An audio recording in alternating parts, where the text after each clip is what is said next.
नमस्कार, मी भाऊ तोरसेकर. तुम्ही बघत आहात प्रतिपक्ष. मित्रांनो, आपल्या मराठीमध्ये एक उक्ती आहे, मनी वसे ते स्वप्नी दिसे, किंवा मन चिंती ते वैरीन चिंती. अशा उक्ती आहेत, अनेक आहेत. पण आज मी जो विषय घेतला आहे तो नेमका तसाच आहे. म्हणजे शत्रूच्या देखील मनात जे येणार नाही ते आपल्या मनात येतं, कारण आपण भेदरलेले असतो. चोरी आपल्या मनात असते. आणि हे अधिक तपशीलवार मला सांगणं आवश्यक वाटलं. याचं कारण, काल परवा जे दसरा मेळाव्याचं भाषण उद्धव ठाकरेंनी केलं त्यामध्ये त्यांनी धारावी विकासाचा विषय आणला होता. ही धारावी ही अख्खीच्या अख्खी आता अदानीच्या घशात घातली आहे. मला एक गंमत वाटली की अदानी समूहाकडे जे धारावीच्या डेव्हलपमेंटचं काम सोपवण्यात आलं ते घशात घालण्या इतकं सोपं नव्हतं. त्याची रीतसर टेंडर काढण्यात आली, त्याची माहिती सगळ्या जगाला देण्यात आली. सगळा व्यवहार खुला असताना अदानीच्या घशात घातलं असं उद्धव ठाकरे यांना वाटायचं कारण काय? तर आपण जे केलंय तेच सगळे लोक करत असतील असं जेव्हा आपल्याला वाटत असतं तेव्हा आपण आपल्या अनुभवातून जग बघत असतो. उदाहरणार्थ 1 जुलैला तुम्हाला आठवत असेल, म्हणजे अजितदादांनी 2 जुलैला शरद पवारांचं नेतृत्व झुगारून राष्ट्रवादीतून 40 आमदारांसकट बाहेर पडण्याचा निर्णय घेतला. त्याच्याबरोबर 24 तास आधी शिवसेना उबाठाचे युवा नेते आदित्य ठाकरे यांनी एक प्रचंड मोठा लाँग मार्च काढला होता, मेट्रो सिनेमापासून महापालिकेच्या मुख्यालयापर्यंत. आणि तिथे भाषण करताना कुठल्या कुठल्या खरेदी विक्री किंवा टेंडरमध्ये किती किती टक्के खाल्ले गेले हे अगदी आकड्यांसकट सांगितलं होतं आदित्य ठाकरेंनी. हे इतक्या कोवळ्या वयात किती टेंडरमध्ये किती टक्के खाल्ले जातात हे आदित्य ठाकरेंना इतकं पटकन कसं कळलं, जे अनेक पत्रकारांना पण, ज्यांचं आयुष्य महापालिकेतलं सगळं कामकाज कव्हर करण्यात गेलं, त्यांना पण सांगता येणार नाही. इतके बारकावे आदित्य ठाकरे सांगू शकले. कारण यापूर्वी कित्येक वर्ष आदित्य ठाकरे यांचं अख्खं बालपण, समज येण्यापर्यंतचं वय, हे महापालिकेचे व्यवहार घरातच होताना बघितलेलं आहे. त्यामुळे कुठल्या व्यवहारात किती टक्के असतात हे त्यांना नेमकं माहिती होतं. त्यामुळे मनी वसे ते स्वप्नी दिसे.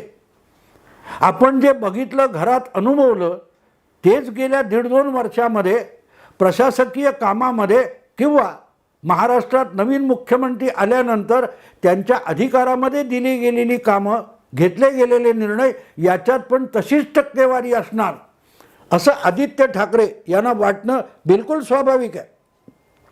अगदी स्वाभाविक आहे, काय चूक आहे असं मी म्हणत नाही. कारण मनी वसे ते स्वप्नी दिसे.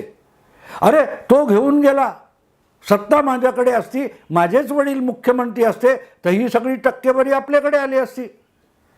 आदित्य ठाकरे एक विसरतात की तुमचेच वडील मुख्यमंत्री असताना मुंबई महापालिकेचे स्थायी समितीचे अध्यक्ष यशवंत जाधव यांच्या घरावर इन्कम टॅक्सची धाड पडली होती. 2 कोटी रुपये कॅश रक्कम घेतली गेली. त्यांनी किती मालमत्ता खरेदी केल्या, काय काय व्यवहार झाले, याचा त्या धाडीनंतर गवगवा झालेला होता. आणि महापालिकेचे प्रशासक नसताना होणारे सगळे व्यवहार, आर्थिक व्यवहार हे स्थायी समितीकडून होतात. आणि त्या स्थायी समितीचे अध्यक्ष हे उद्धव ठाकरे यांचे अत्यंत विश्वासू असे यशवंत जाधव होते. आणि त्यांच्या घरी सापडलेल्या डायरीमध्ये मातोश्री असा 2दा उल्लेख आहे. आणि मग इथे कळतं की आदित्य ठाकरे जे आहेत त्यांना ह्या सगळ्या विविध महापालिकेच्या कारभारामध्ये, कामकाजामध्ये, कामं देण्यामध्ये, टेंडर देण्यामध्ये, निर्णय घेण्यामध्ये किती आणि कशी टक्केवारी असते हे इतक्या कोवळ्या वयात का कळलं हे आपल्याला समजू शकतं. त्यामुळे समजू शकतं मित्रांनो. आणि मग ह्याचं कारण लक्षात घ्या की हा व्यवहार झाला, या व्यवहारात याचं टेंडर इतके शेकडा कोटी आहे, 500 कोटी आहे, 200 कोटी आहे, 1000 कोटी आहे, तर त्याच्यातून 2%, 60%, 2.5% या हिशोबाने किती रक्कम निघाली असती हे फटाफट कळतं. पण जो त्या अनुभवातून गेलेला असतो त्याला कळतं. तुम्हाला मला ते कळायला 2-2 जन्म घ्यावे लागतील मित्रांनो. आणि म्हणून 2 जुलैला आपलं 1 जुलैला आदित्य ठाकरे यांनी महापालिकेवर येऊन जो धक्का देण्याचा मोर्चा काढला, त्यामध्ये वापरलेली भाषा हे त्यांच्या मनात चमकलेलं चांदणं होतं. त्याचीच पुनरावृत्ती त्यांच्या पिताजींनी शिवाजी पार्कच्या दसरा मेळाव्यात केली. दसरा मेळाव्यामध्ये उद्धव ठाकरे, पक्षप्रमुख उबाठा यांनी धारावी ही कशी अदानीच्या घशात घातली गेली असा आरोप केला. त्यांचं नुकसान होऊ दिलं नाही. हे बघितल्यानंतर आणि ऐकल्यानंतर मला आश्चर्य वाटलं की अदानी यांच्याकडे ती रिडेव्हलपमेंट सोपवल्यानंतर त्या व्यवहारातले बारकावे काय आहेत, त्यांना काय अटी घातल्या आहेत आणि अदानी समूहाकडून काय अटी सरकारला घातल्या गेल्या आहेत, याचा तरी अभ्यास उद्धव ठाकरे यांनी केला आहे का? तो नक्की केलेला नसेल. पण अशा विषयामध्ये रिडेव्हलपमेंटमध्ये आपण आणि आपल्या अत्यंत निकटवर्ती विश्वासू सहकाऱ्यांनी गेल्या 10-15 वर्षामध्ये काय काय केलं आहे आणि सिमेंट कॉन्क्रीटची घरं बांधण्यापेक्षा खोक्यावर खोके खोक्यावर खोके असे टॉवर्स आपण कसे उभे केले हे उद्धव ठाकरेंना नक्की माहिती आहे. कारण ते खोके दिसायला टॉवर म्हणून उभे केले, त्याचा फोटो काढला, पण प्रत्यक्ष त्याच्यात माणसं जायची वेळ आली तेव्हा खोके आणि मनोरे ढसाढसा कोसळले. मित्रांनो, ज्यावेळेला अदानींच्या घशात घातली आणि तिथल्या नागरिकावर अन्याय होऊ दिला जाणार नाही असल्या गर्जना उद्धव ठाकरे करतात, तेव्हा त्यांना धारावी म्हणजे गोरेगावची पत्राचाळ वाटलेली आहे का? गोरेगावची पत्राचाळ वाटली का? कारण लक्षात घ्या मित्रांनो, गोरेगावची पत्राचाळ जे तिथे मूळ रहिवासी होते त्यांना रस्त्यावर फेकून देऊन तिथे रिडेव्हलपमेंट झाली आहे. बाहेरून आलेले आणि रोख पैसे भरणारे आता त्या टॉवरमध्ये राहायला गेलेत, पण तिथले जे पत्राचाळ गोरेगावचे मूळ रहिवासी होते त्यांना आत्तापर्यंत जवळजवळ काय 10, 15, 16 वर्षामध्ये 700-800 कुटुंबांना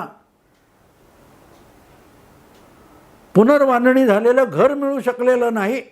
आणि त्याच प्रकारामध्ये उद्धव ठाकरे यांचे सर्वात मोठे सेनापती संजय राऊत हे आर्थरोड तुरुंगामध्ये 100 दिवस राहून आलेत, जामिनावर बाहेर आलेत. तेव्हा धारावीच्या नागरिकांची चिंता नंतर करा, कारण धारावीचे नागरिक अजून रस्त्यावर येऊन पडलेले नाहीत, पण गोरेगाव पत्राचाळीतले रहिवासी अक्षरशः उन्हात पावसात उघड्यावर पडलेले आहेत, धाय मोकलून रडतायत. त्यांना घर मिळू शकलेलं नाही आणि तुमचा उजवा हात मात्र त्याच कारणास्तव तुरुंगात जाऊन पडलेला होता, जामिनावर बाहेर आलेला आहे. बोलायचं तर ते बोलायचं होतं की पत्राचाळीचा कसा अन्याय झाला आणि तो आम्ही केला, माझ्या अत्यंत विश्वासू सहकार्याने केला, त्याला 100 दिवस तुरुंगात जावं लागलं. आणखीन बरेच संजय राऊतांचे पराक्रम आहेत, मी त्या तपशिलात जात नाही. माझा मुद्दा एवढाच आहे की पत्राचाळ म्हणून जे रिडेव्हलपमेंट प्रोजेक्ट झाला त्याच्या बैठकांमध्ये मुळात संजय राऊत यांनी जायचं कारण काय होतं? संजय राऊत भांडुपला राहतात, पत्राचाळ गोरेगावची आहे आणि बैठक कुठे होते तर यशवंतराव चव्हाण सेंटरमध्ये शरद पवारांच्या नेतृत्वाखाली. शरद पवार कोण होते? महाराष्ट्राचे मुख्यमंत्री होते, गृहनिर्माण मंत्री होते. कोण होते शरद पवार? गोरेगावच्या पत्राचाळीचं पुनर्बांधणी व्हायची होती, त्या निमित्ताने जे काही निर्णय घेतले जात होते त्यासाठी सरकारी जे सचिव वगैरे असतात त्यांना सुद्धा यशवंतराव चव्हाण प्रतिष्ठानमध्ये बोलवून बैठका घेण्यात आल्या, त्यात संजय राऊत जातात. ज्या वेळेला महाविकास आघाडी जन्माला सुद्धा आलेली नव्हती, शिवसेना आणि भाजप युती होती, अशा वेळेला पवारांनी बोलवलेल्या बैठकीसाठी संजय राऊत का गेले होते? भांडूपचे संजय राऊत गोरेगावच्या रिडेव्हलपमेंटमध्ये नाक कशाला खुपसतात? आणि बारामतीचे पवार गोरेगावच्या पत्राचाळीसाठी बैठका कशाला घेतात? आणि होतं काय शेवटी? होतं काय? कोणाला तरी एकाला अधिकार दिले जातात, ते अधिकार तो परस्पर तिसऱ्या कोणाला तरी विकतो, तिसरा कोणीतरी त्यासाठी बँकेकडून करोडो रुपयांचं कर्ज घेतो, ती बँक बुडवतो. PMC बँकचं काय? PMC बँक घोटाळा आणि गोरेगाव पत्राचाळ यांचे धागे दोरे सोयरीक जुळलेली आहे ना, सोयरीक जुळलेली आहे ना त्याची. त्याच PMC बँकेमध्ये घोटाळा करणारा जो गृहस्थ आहे, त्याच्याकडून 50 लाख रुपये अडचणीच्या वेळेला मदत म्हणून संजय राऊत यांच्या पत्नीला मिळतात. आणि त्याविषयी ईडीची चौकशी चालू झाल्यावर संजय राऊत एक रकमी ती रक्कम परत देऊन टाकतात, 50 लाख. हे सगळं उद्धव ठाकरेंना माहिती नाही. आपले निकटवर्तीय लोक काय करतायत हे माहिती नाही. आणि धारावीच्या रिडेव्हलपमेंटचं काम हे अदानींना दिलं तर ते घशात घातलं, नाकातून घातलं की तोंडातून घातलं हे पण उद्धव ठाकरेंना माहिती असतं. महापालिकेने रस्त्याची जी कामं सोपवली त्यामध्ये किती टक्केवारी आहेत हे सगळं आदित्य ठाकरेंना माहिती असतं. पण जेव्हा आपण मुख्यमंत्री होतो किंवा महापालिकेचा सगळा कारभार आपल्याच ताब्यात होता, त्यावेळेला तिथे टेंडर न काढता हजारो करोडो रुपये कोणाला दिले गेले. करोना काळामध्ये जे काय ते मोठी कोविड सेंटर उभारली, खिचडीची कॉन्ट्रॅक्ट दिली, त्यामध्ये 32 कोटी रुपये कुठलंही काम न करता आधीच ॲडव्हान्ससारखे दिले गेले. आणि त्यातून परत पैसे कोण राऊतांच्या भावाकडे जातात, कोण बहिणीकडे मुलीकडे जातात, हे सगळं उद्धव ठाकरेंना माहिती नाही. जे धारावीला जाऊन अदानीच्या घशात हात घालून बाहेर काढायला बघतात धारावी, ती अजून धारावी बाहेर आहे. आणि ती गिळायला अदानींनी अजून जबडा पण उघडलेला नाही. पण जबड्यातून पार जठरापर्यंत पोटात जाऊन पोचलेली गोरेगावची पत्राचाळ आहे, त्याकडे वळून बघायला सुद्धा उद्धव ठाकरे तयार नाहीत. उलट त्यासाठीच जो 100 दिवस तुरुंगात राहून आला त्याला सन्मानपूर्वक दसरा मेळाव्याच्या मंचावर बसवलं जातं. आणि तो तुरुंगात असताना ज्या ज्या सभा आणि संमेलनं झाली तिथे संजय राऊत हे नाव लावून रिकामी खुर्ची ठेवण्यात आली. इतका घशात घालणाऱ्यांचा सन्मान पत्राचाळ घशात घातली गेली ना कुठल्या तरी बिल्डरच्या, डेव्हलपरच्या. आणि परत गंमत लक्षात घ्या मित्रांनो, हा सगळा काय जो प्रकार झाला पत्राचाळीचा, ते प्रकरण किरीट सोमय्याने बाहेर काढलं नाही. ते प्रकरण विरोधी नेता असताना देवेंद्र फडणवीसांनी बाहेर काढलं नाही. उद्धव ठाकरे यांचेच एक दुसरे सहकारी अत्यंत विश्वासू रवींद्र वायकर यांनी गृहनिर्माण खात्याचा कारभार त्यांच्याकडे असताना जी एक तक्रार दिली होती रितसर गडबडीची, घोटाळ्याची, त्यावरून सगळं पत्राचाळ प्रकरण उघडकीला आलेलं आहे. आणि आपला एक सहकारी गुन्हा करतो, दुसरा सहकारी त्याची तक्रार करतो, याचा सुद्धा थांगपत्ता नाही. असे पक्षप्रमुख आहेत, त्यांचा पक्ष फुटणार आणि त्याचे तुकडे नाही होणार तर नेमकं काय होणार? आणि तेही स्वाभाविक आहे. माझे कुटुंब माझी जबाबदारी, माझ्या कुटुंबाबाहेर माझी कुठलीच जबाबदारी नाही, मग मी मंत्रालयात तरी कशाला जाऊ? याला उद्धव ठाकरे म्हणतात. किती विचित्र गोष्ट आहे बघा. म्हणून आणि हिम्मत बघा. उद्धव ठाकरे जेव्हा म्हणतात ना हिम्मत असेल तर, मग एकनाथ शिंदे असो, देवेंद्र फडणवीस असो, आणखीन कोण असो, त्या प्रत्येकाला तुमच्यात हिम्मत असेल तर. उद्धव ठाकरे यांच्या नेमक्या हिमतीचा अर्थ काय घ्यायचा, तो असा घ्यायचा की आपल्याला संपूर्ण अज्ञान असताना त्या विषयामध्ये पांडित्य झाडायचं, याला उद्धव ठाकरे हिम्मत म्हणतात. बेछूट दिशाभूल करणारं धादांत खोटं बोलायचं, याला हिंमत लागते, हे मान्यच करायला पाहिजे. ती हिंमत देवेंद्र फडणवीस, एकनाथ शिंदे यांच्याकडे नाही आहे, हे मान्य करायला पाहिजे.